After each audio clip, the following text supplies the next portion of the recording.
and welcome to our Riga Security Forum podcast series. It is the challenge of the time that we have to do this online, but it is also a very good opportunity for us. So today we will be touching upon the topic that has dominated NATO agenda during the last couple of years, and that is the question of NATO and China. And we have Dr. Jing LONG today, who's joining us from Shanghai, China. Dr. Jing is the Deputy Director of the Center for European Studies at the Institute for Foreign Policy Studies. And we welcome Dr. Jing here at the New Silk program at the Latvian Institute of International Affairs. So, hello, Dr. Jing. Hello, Una. Nice to meet you online. Likewise.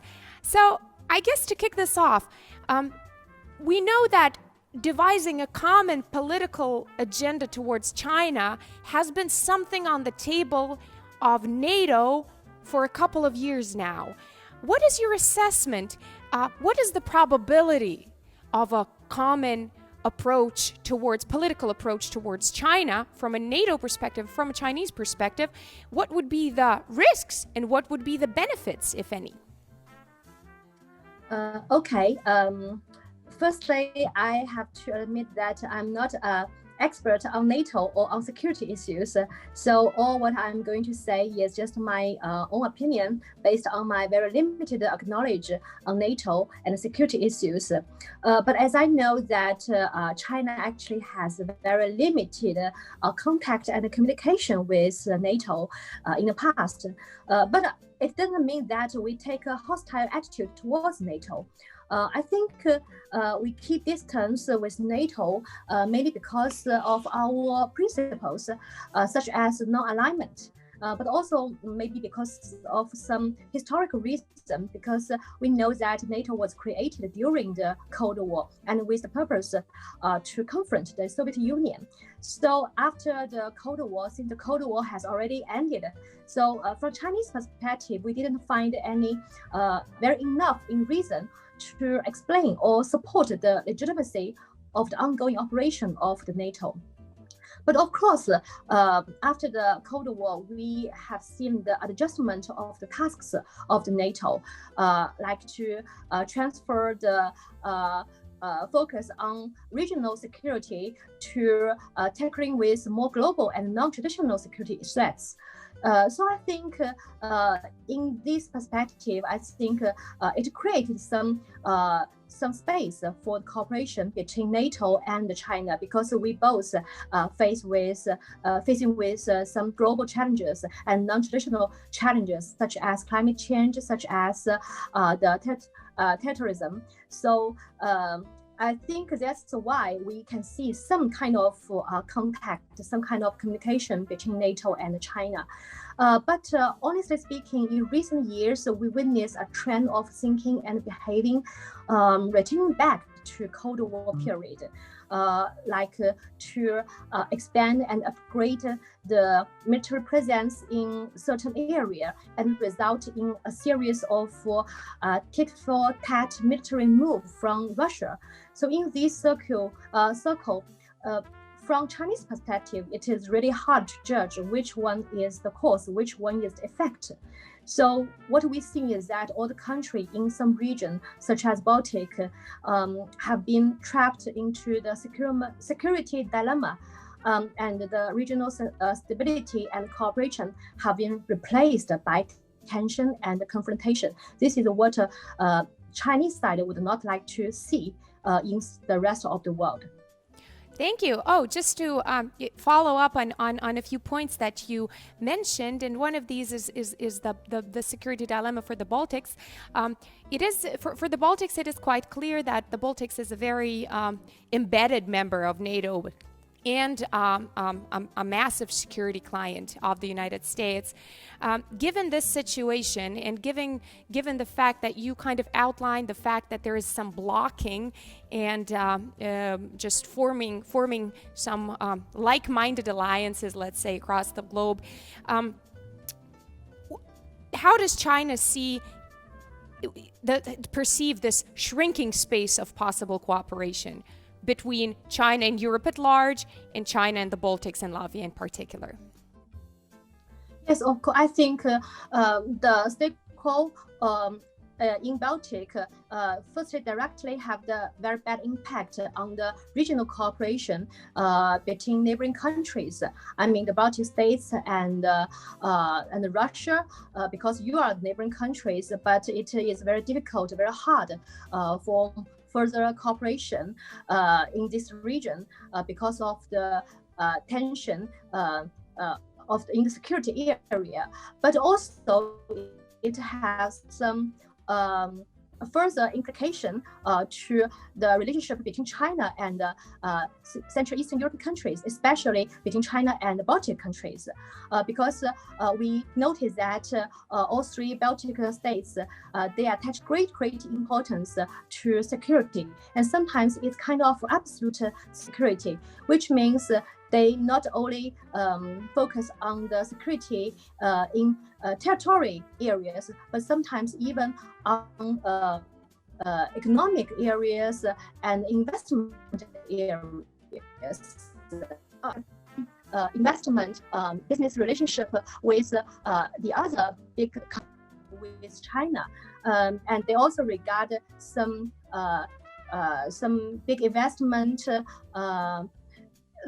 with some security concerns. For example, we noticed that all three Baltic states, they released the latest security reports, and they also regard China as one of their major threats in the future. So this is quite a shock to Chinese side, because we always regard that we don't have any conflicts, any historical conflicts with this area, and we only want to have business economic cooperation with this region. But why all these three countries, they regard China as a threat? So this definitely has some very negative impact to our bilateral relationship. Well, to be fair, as you know, that is more or less a joint EU position, right? So it is quite clear that the Baltics, there is no dilemma for the Baltics in terms of where do we belong, right? In terms of identity, it's a country rooted in Euro-Atlantis. These are countries that are rooted in Euro-Atlanticism, so that explains it, right? So my second question is, now, and that is an obvious question, and I'm sure you had it coming and you knew it, and that's about the Biden presidency, right? So a lot of things that you referred to previously had to do with the Trump administration, right? The trade war with China and the relationship, the tensions in U.S.-China relationship, and also the strategic triangle, China, EU, and the U.S., and kind of every player for himself in a sense. What is your reading of what the next administration could bring in this game? We all know that Trump administration used trade war to contain China, and also play the card of security threat in the rest of the world, try to call for more countries to join its anti-China alliance, and try to limit the cooperation space between China and the other countries. I think the Biden administration, when Mr. Biden gets on stage, definitely he will change the previous policies. He will not play the card of high tariff like trade war as Mr. Trump did, but I think the main purpose will still be to contain China, to protect its advantages in economic area and also in technology area, and also security will still be a very important card when this administration to cooperate with its alliance. In terms of security threats, security risks, what do you see could be the biggest issue of the 21st century between China and the US? I think the threat, the security issue between China and the United States will be how to keep U.S.'s dominant role in the world's order. So this, from U.S. Perspective, it will be a major security issue.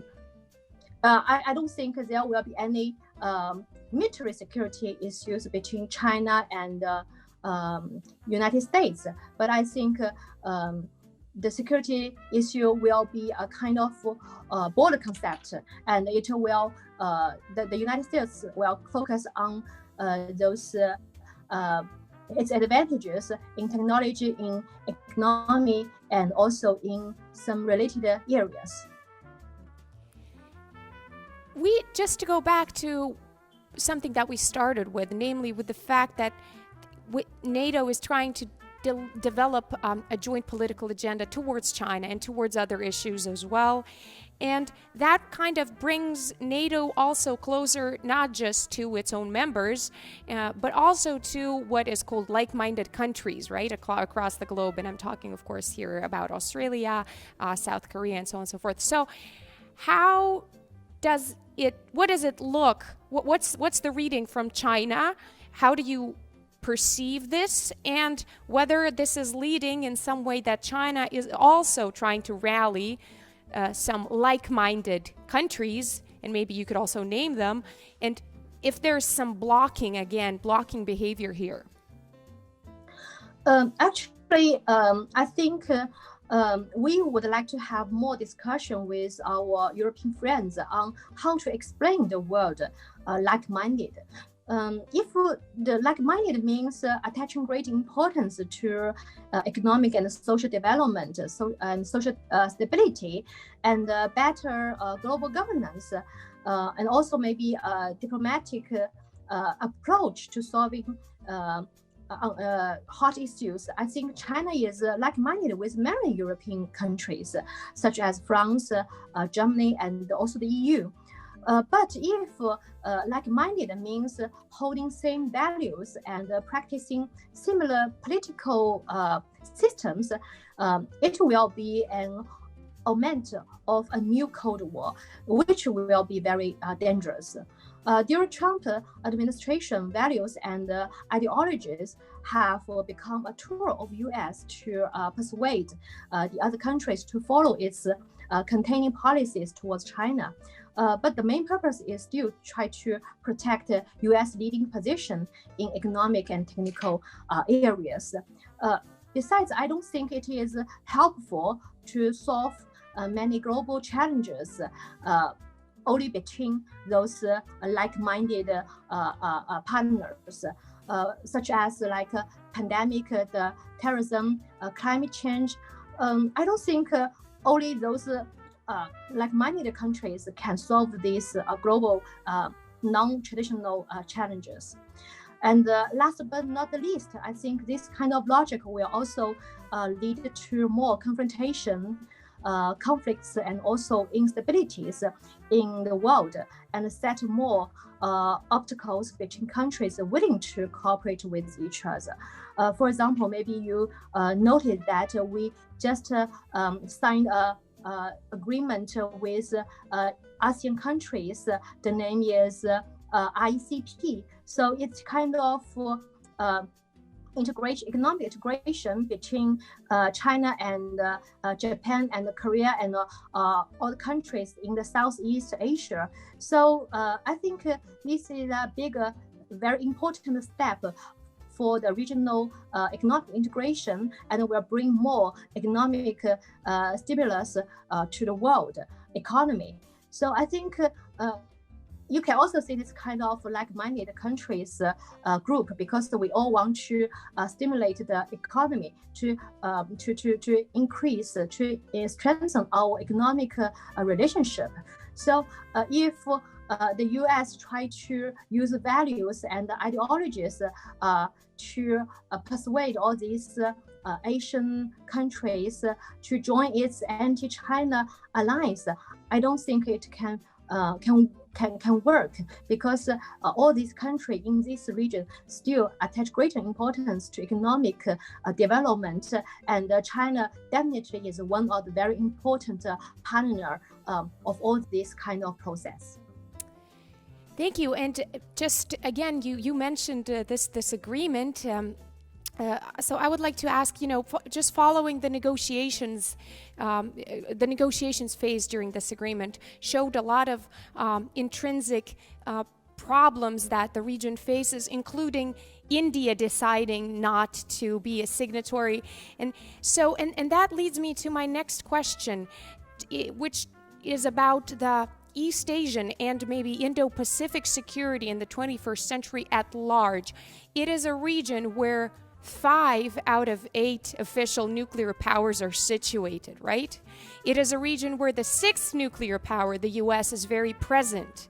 So, given this extreme saturation of the region in terms of great powers, in terms of military capacity, what is your take on the 21st century security in the Indo-Pacific and in East Asia? Because I'm not expert on security, but from my limited knowledge about the experience in Baltic, I definitely don't agree that any more military presence in this area can help improve the stability of the region. So I think still cooperation is very important, and negotiation, even on the topic of security, will be very important for all the countries in this region, instead of inviting some superpower to have more military presence in this region. Thank you. And now to my last question. To go back to your field of expertise, even though your field of expertise is all-encompassing, but as you mentioned, you mostly focus on Europe-China relations. My question is, given this the call for a joint political NATO agenda vis-a-vis China, what will China's strategy be? Because we know that China likes to deal with partners bilaterally. So China has a strong bilateral relationship with big European countries, and less so with. So it's a big country diplomacy logic. How do you expect China to react? NATO is still a military and political alliance, so it is quite different from European Union. So I think. Just my perspective, I think China will still put more importance on the relationship with the European Union, and also the individual countries within this very important regional organization. And one of the very important steps will be the possible agreement on the comprehensive investment agreement.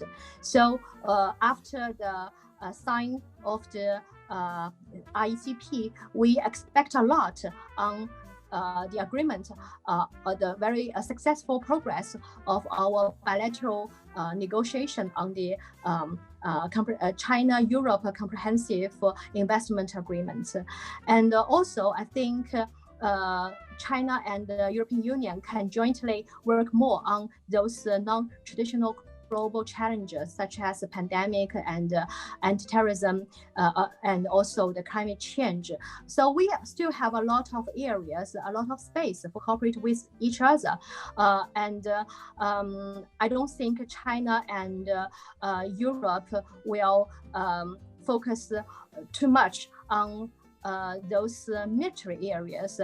Maybe we can have this, the dialogue on these issues in order to increase the better understanding. But I think economic areas and also global governance areas will be the more important area for our cooperation.